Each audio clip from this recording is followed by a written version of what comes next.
வணக்கம். இன்றைய மதிய நேர பிரதான செய்திகள். முதலில் தலைப்புச் செய்திகள். எரிபொருள் விலை திருத்தத்திற்கு புதிய முறை வரப்போகும் திட்டம் குறித்து கசிந்துள்ள தகவல். லாப்ஸ் எரிவாயுவின் விலையில் ஏற்படவுள்ள மாற்றம் பொதுமக்களுக்கு முக்கிய அறிவுறுத்தல். மின்சார பாவனையாளர்களுக்கு விடுக்கப்பட்டுள்ள அவசர வேண்டுகோள். அனுர் அரசுக்கு கிடைத்துள்ள மற்றொரு பாரிய வெற்றி. புதையல் தோண்டிய விசேட அதிரடிப்படை வீரர் உட்பட 6 பேர் கைது. நாடு முழுவதும் தீவிர வெப்பநிலை முன்னெச்சரிக்கை நடவடிக்கைகளை எடுக்குமாறு பொதுமக்களுக்கு அறிவுறுத்தல். மே முதல் வாராந்தம் எரிபொருள் விலை திருத்தம் அரசின் புதிய திட்டம். விசேட போக்குவரத்து சேவை பொதுமக்களுக்காக 1500 மேலதிக பேருந்துகள். கூர்மையான ஆயுதத்தால் தாக்கப்பட்டு நபர் கொலை. மத்திய கிழக்கு போர் இலங்கைக்கு ஏற்பட்ட பேரிழப்பு தொடர்பான விரிவான செய்திகள். உலக சந்தையில் எண்ணெய் விலைக்கு அமைய மாதம் ஒன்றுக்கு பலமுறை எரிபொருள் விலை திருத்தங்களை மேற்கொள்ளக்கூடிய புதிய முறைமையொன்றை அரசாங்கம் கொண்டுவரவுள்ளதாக தகவல்கள் வெளியாகியுள்ளன. தற்போது நடைமுறையில் உள்ள மாதாந்த மறு ஆய்வு முறைக்கு பதிலாக இந்த புதிய முறைமையை கொண்டுவர அவதானம் செலுத்தப்பட்டுள்ளதாக செய்தியொன்று வெளியாகியுள்ளது. இந்த புதிய முறைக்கு அமைச்சரவை ஒப்புதல் அளித்துள்ளது என்றும் இது மே மாதம் முதல் நடைமுறைக்கு வரும் என்றும் ஆங்கில ஊடகம் ஒன்று செய்தி வெளியிட்டுள்ளது. அதன்படி வாராந்த அடிப்படையில் திருத்தங்களை கருத்தில் கொள்ளும் சாத்தியக்கூறுடன் விலைகள் தொடர்ந்து கண்காணிக்கப்படும். ஒரு வாரத்தில் உலக விலைகள் குறைந்தால் இலங்கை அதற்கேற்ப விலைகளை சரி செய்யும். அதேபோல் அடுத்த வாரம் விலைகள் உயர்ந்தால் உள்ளூர் விலைகளும் அதிகரிக்கப்படும் என்றும் குறிப்பிடப்பட்டுள்ளது. மேற்கு ஆசியாவில் ஏற்பட்ட மோதலை தொடர்ந்து உலக எண்ணெய் சந்தையில் நிலவும் நிலையற்ற தன்மையை கருத்தில் கொண்டு இந்த முடிவு எடுக்கப்பட்டுள்ளதாக கூறப்படும் போதும் இது தொடர்பான உத்தியோகபூர்வ அறிவிப்பு எதுவும் இதுவரை வெளியாகவில்லை என்பதும் குறிப்பிடத்தக்கது.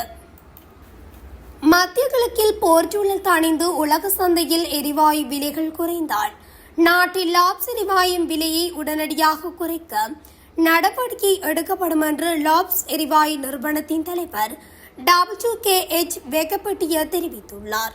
மேலும் எதிர்காலத்தில் நாட்டில் லாப்ஸ் எரிவாயுவுக்கு பற்றாக்குறை ஏற்படாது என்றும் அறிவித்துள்ளார். நாடளாவிய ரீதியில் தடையின்றி தினசரி எரிவாயு விநியோக பணிகள் தற்போது தொடர்ச்சியாக மேற்கொள்ளப்பட்டு வருவதாகவும் அவர் குறிப்பிட்டுள்ளார். மத்திய கிழக்கு நிலவும் போர்ச்சூழலுக்கு மத்தியில் உலக சந்தையில் எரிவாயு விலைகள் அதிகரித்ததாலும் போக்குவரத்து செலவுகள் உயர்ந்ததாலும் லாப் எரிவாயு விலையை உயர்த்த வேண்டியிருந்தது என்று கூறியுள்ளார். இருப்பினும் உலக சந்தையில் எரிவாயு விலைகள் குறைந்தால் நாட்டில் லாப்ஸ் எரிவாயு விலையை உடனடியாக குறைக்க நடவடிக்கை எடுக்கப்படும் என்று தெரிவித்துள்ளார்.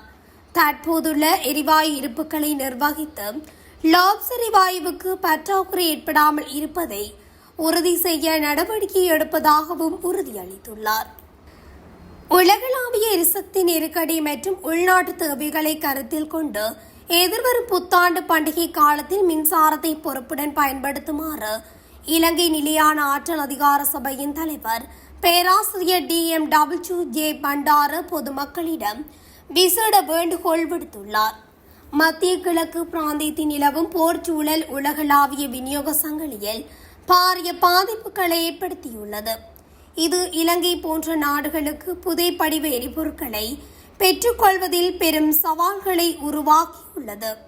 எனவே கிடைக்கக்கூடிய வளங்களை மிகவும் சிக்கனமாக பயன்படுத்த வேண்டியது ஒவ்வொரு பிரஜையினதும் கடமையாகும். இரவு 6 மணி முதல் 10 மணி வரையான காலப்பகுதியில் மின்சார தேவை மிக அதிகமாக காணப்படுகின்றது. எனவே இக்கால பகுதியில் தேவையற்ற மின் விளக்குகள் மற்றும் மின் சாதனங்களின் பயன்பாட்டை குறைப்பது அவசியமாகும். விடுமுறை நாட்களில் தொழிற்சாலைகள் மூடப்பட்டிருப்பதாலும் பகல் வேளையில் சூரிய சக்தி அதிகளவு கிடைப்பதாலும் சமையல் மற்றும் துணி துவைத்தல் போன்ற மின்சாரத்தை அதிகம் கோரும் பணிகளை பகல் நேரத்திலே முடித்துக் கொள்ளுமாறு அறிவுறுத்தப்பட்டுள்ளது.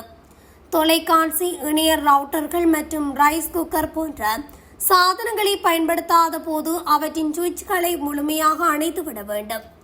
அலுவலகங்களை மூடிச் செல்லும் போது அனைத்து மின் சாதனங்களும் துண்டிக்கப்பட்டுள்ளதா என்பதை உறுதிப்படுத்துவது அவசியம்.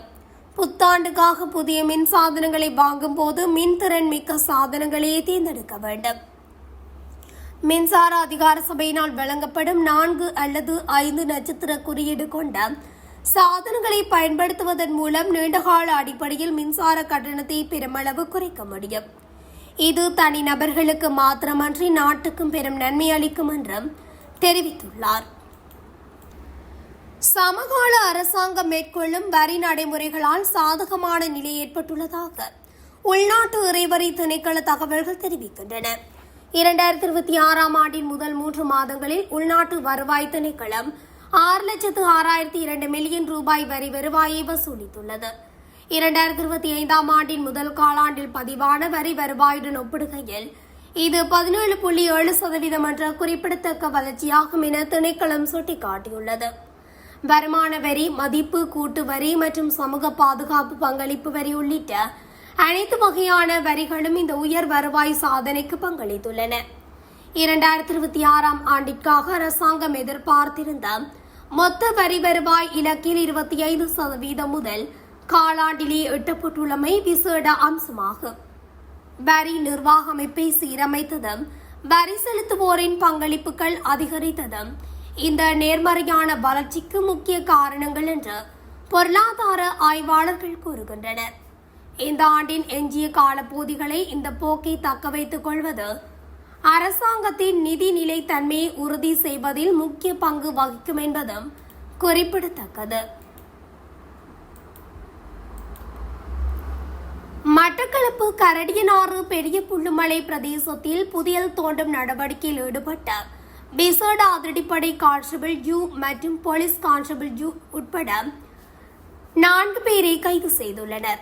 சம்பவம் தொடர்பாக மகா ஓயா விசேட அதிரடிப்படை முகாம் பொறுப்பதிகாரி மற்றும் சாரதி உட்பட மேலும் 2 வரை சனிக்கிழமை இரவு கைது செய்துள்ளதாக கரடியனாறு போலீசார் தெரிவித்தனர்.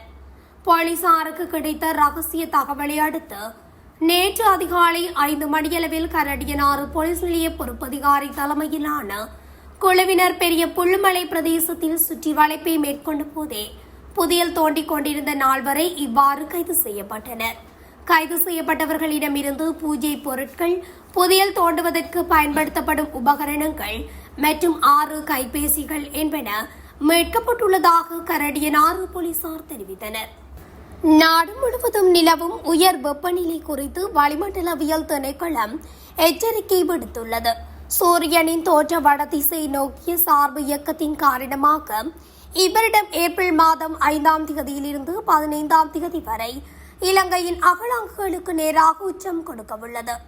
இதற்கமைய இன்று நண்பகல் 12:11 மணிக்கு செட்டிக்குளம், கெபிதி கொள்ளேவ, கோமரன் கடவள மற்றும் நிலாவளி ஆகிய பகுதிகளுக்கு மேலாக சூரியன் உச்சம் கொடுக்கவுள்ளது. இதேவேளை மேல் சப்ரகமுவ, மத்திய, தெற்கு, வடமேற்கு மற்றும் ஊவா மாகாணங்களிலும் அம்பாறை, மட்டக்களப்பு, பொலனறுவை மாவட்டங்களிலும் பிற்பகல் 1 மணிக்கு பின்னர் ஆங்காங்கே மழை அல்லது இடியுடன் கூடிய மழை பெய்யக்கூடும். தென் மாகாணத்திலும் அம்பாறை, மட்டக்களப்பு மற்றும் மொனராகலை மாவட்டங்களிலும் மழை அல்லது இடியுடன் கூடிய மழை பெய்யக்கூடும்.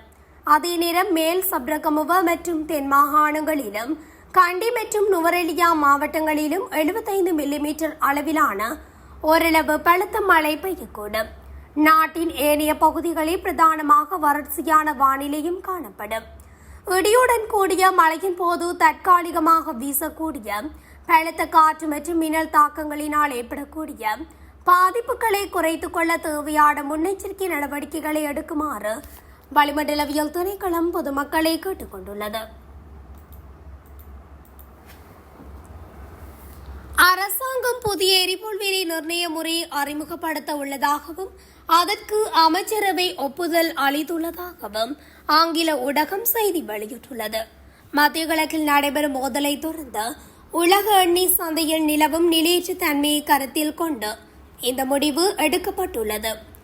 ஈரான் போர் ஆரம்பமானதிலிருந்து உலகளாவிய ரீதியில் மசகு எண்ணெய் மற்றும் எரிபொருள் விலைகள் முன்னெப்போதும் இல்லாத வகையில் உயர்ந்துள்ளன. சர்வதேச சந்தையில் மசகு எண்ணெய் விலையை தீர்மானிக்கும் பிரெண்ட் ஒரு பீப்பா எண்ணெயின் விலை $117 வரை சடுதியாக உயர்ந்துள்ளது. சர்வதேச எண்ணெய் விலைகளில் ஏற்படும் மாற்றங்களின் அடிப்படையில் ஒரு மாதத்திற்குள் பலமுறை எரிபொருள் விலை திருத்தங்களை மேற்கொள்ளக்கூடிய முறையை நடைமுறைப்படுத்த உள்ளதாகவும் தெரிவிக்கப்படுகின்றது. இது மே மாதம் முதல் நடைமுறைக்கு வரும் என்றும் வெளியுறவு அமைச்சர் விஜயகேரத்தை மேற்கோள் காட்டி ஊடகம் செய்தி வெளியிட்டுள்ளது. ஒரு வாரத்தில் உலக விலைகள் குறைந்தால் இலங்கை அதற்கேற்ப விலைகளை சரி செய்யும். அதேபோல் அடுத்த வாரம் விலைகள் உயர்ந்தால் உள்ளூர் விலைகளும் அதிகரிக்கப்படும் என்று அமைச்சர் குறிப்பிட்டுள்ளார். புத்தாண்டுக்காக தங்கள் சொந்த ஊர்களுக்கு பயணம் செய்யும் பொதுமக்களுக்கு வசதி அளிக்கும் வகையில் விசேட போக்குவரத்து சேவைகள் இன்றும் இயக்கத்தில் உள்ளன. வழக்கமான நேர அட்டவணைக்கு அப்பால் சுமார் 1500 மேலதிக பேருந்துகள் இயக்கப்படுவதாக இலங்கை போக்குவரத்து சபை தெரிவித்துள்ளது. தேவைக்கேற்ப பயன்படுத்துவதற்காக கொழும்பை சுற்றியுள்ள பணிமனைகளில் 50 பேருந்துகள் கொண்ட ஒரு தொகுதி தயார் நிலையில் வைக்கப்பட்டுள்ளதாகவும் அந்த சபை மேலும் குறிப்பிட்டுள்ளது. இதேவேளை தேசிய போக்குவரத்து ஆணைக்குழுவின் பணிப்பாளர் நாயகம் நீலன் மிரண்டா பண்டிகை காலத்தை முன்னிட்டு பஸ்தியன் மாவட்ட, கடவத்த, மக்கும்பரம் மற்றும் கடவில் ஆகிய இடங்களில் இருந்து மாகாணங்களுக்கு இடையான பேருந்து சேவைகள் இயக்கப்படுவதாக குறிப்பிட்டுள்ளார். புத்தாண்டுக்காக பயணம் செய்பவர்களுக்கான விசேட தொடர்ந்து சேவை ஏப்ரல் 19ஆம் தேதி வரை இயக்கப்படும் என குறிப்பிடப்பட்டுள்ளது. அதன்படி கொழும்பு கோட்டை, அனுராதபுரம் காங்கேசன்துறை, மரதான மாத்தரை மற்றும் மரதான பெலியத் ஆகிய இடங்களுக்கிடையே விசேட தொடர்ந்துகள் இயக்கப்படுகின்றன. வழக்கமாக பெலியத்தவிலிருந்து மகோவிற்கு இயக்கப்படும் ராஜரத ரஜினி தொடர்ந்து புத்தாண்டு காலத்தில் அனுராதபுரம் வரை நீட்டிக்கப்படும் என தொடர்ந்து திணைக்களம் தெரிவித்துள்ளது. மேலும் வழக்கமாக கொழும்பு கோட்டையிலிருந்து மகோவிற்கு இயக்கப்படும் மகோ அலுவலக தொடர்ந்தும் இன்று அனுராதபுரத்துக்கு இயக்கப்பட உள்ளது. இந்த விசேட தொடர்ந்து சேவைகள் கொழும்பிலிருந்து தங்கள் சொந்த ஊர்களுக்கு செல்லும் பயணிகளுக்கும் கொழும்புக்கும் திரும்பும் பயணிகளுக்காகவும் இயக்கப்படுகின்றமை குறிப்பிடத்தக்கது. கூர்மையான ஆயுதத்தால் தாக்கப்பட்டு நபர் ஒருவர் கொலை செய்யப்பட்டுள்ளார். குறித்த சம்பவம் ஹொரணை மல்வாநேகம பகுதியில் இடம்பெற்றுள்ளது. இவ்வாறு உயிரிழந்தவர் போர்வதண்ட பகுதியைச் சேர்ந்த 46 வயதுடையவர் என அடையாளம் காணப்பட்டுள்ளார். அயல் வீட்டாருடன் ஏற்பட்ட தனிப்பட்ட தகராறு காரணமாக அவர் கூர்மையான ஆயுதத்தால் தாக்கி கொலை செய்யப்பட்டுள்ளமை ஆரம்பகட்ட விசாரணைகளில் தெரிய வந்துள்ளது. கொலை சம்பவத்துடன் தொடர்புடைய 32 வயதுடைய சந்தேக நபர் கைது செய்யப்பட்டுள்ளார். சடலம் ஹொரணை வைத்தியசாலையின் பிரேத அறையில் வைக்கப்பட்டுள்ளது. மேலும் ஹொரணை காவல்துறையினர் மேலதிக விசாரணைகளை முன்னெடுத்து வருகின்றனர். இஸ்ரேலுக்கும் ஈரானுக்கும் இடையே நடைபெற்று வரும் போரின் காரணமாக கடந்த ஆண்டு மார்ச் மாதத்துடன் ஒப்பிடுகையில் இந்த ஆண்டு மார்ச் மாதத்தில் நாட்டுக்கு வருகை தந்த சுற்றுலா பயணிகளின் எண்ணிக்கை கிட்டத்தட்ட 20% குறைந்துள்ளது. இதன் விளைவாக சுற்றுலாத்துறை மார்ச் மாதத்தில் சுமார் 85 மில்லியன் அமெரிக்க டாலர் வருவாய் இழப்பை சந்தித்துள்ளது. அதன்படி 2025 மார்ச் மாதத்துடன் ஒப்பிடுகையில் இந்த ஆண்டு மார்ச் மாதத்தில் சுற்றுலா பயணிகளின் வருகை 19.76% குறைந்துள்ளது. 2025 மார்ச் மாதத்தில் 2,29,298 சுற்றுலா பயணிகள் நாட்டுக்கு வருகை தந்திருந்த நிலையில் இந்த ஆண்டு மார்ச் மாதத்தில் அந்த எண்ணிக்கை 1,83,979 குறைந்துள்ளது. இலங்கை சுற்றுலா அபிவிருத்தி அதிகார சபையின்படி இந்த ஆண்டு ஜனவரி மாதத்தில் 2,77,327 சுற்றுலா பயணிகளும் பிப்ரவரி மாதத்தில் 2,79,328 சுற்றுலா பயணிகளும் நாட்டுக்கு வருகை தந்துள்ளனர். அதன்படி இந்த ஆண்டு ஜனவரி, பிப்ரவரி மற்றும் மார்ச் மாதங்களில் நாட்டுக்கு வருகை தந்த சுற்றுலா பயணிகளின் மொத்த எண்ணிக்கை 7,40,634 ஆகும். மார்ச் மாதத்தில் இந்தியாவிலிருந்து அதிக எண்ணிக்கையிலான சுற்றுலா பயணிகள் வந்தனர். அந்த எண்ணிக்கை 47,553 ஆகும். இரண்டாவது அதிக எண்ணிக்கையிலான சுற்றுலா பயணிகள் ஐக்கிய ராஜ்யத்திலிருந்து வந்தனர். அந்த எண்ணிக்கை 18,092 ஆகும். ரஷ்ய குடியரசிலிருந்து 15,685 சுற்றுலா பயணிகளும், சீனாவிலிருந்து 14,064 சுற்றுலா பயணிகளும், ஜெர்மனியிலிருந்து 13,429 சுற்றுலா பயணிகளும் நாட்டுக்கு வருகை தந்துள்ளனர். இந்த ஆண்டுக்கான சுற்றுலா பயணிகளின் வருகை தரவுகளின்படி ஜனவரி முதல் மார்ச் வரையிலான காலகட்டத்தில் இந்தியாவிலிருந்து வருகை தந்த சுற்றுலா பயணிகளின் எண்ணிக்கை 1,47,273 ஆகும். இத்துடன் தமிழொலியின் இன்றைய மதிய நேர பிரதான செய்திகள் நிறைவடைகின்றன. தொடர்ச்சியாக செய்திகளை அறிந்து கொள்ள தமிழொலி ஊடகத்துடன் இணைந்திருங்கள். நன்றி, வணக்கம்.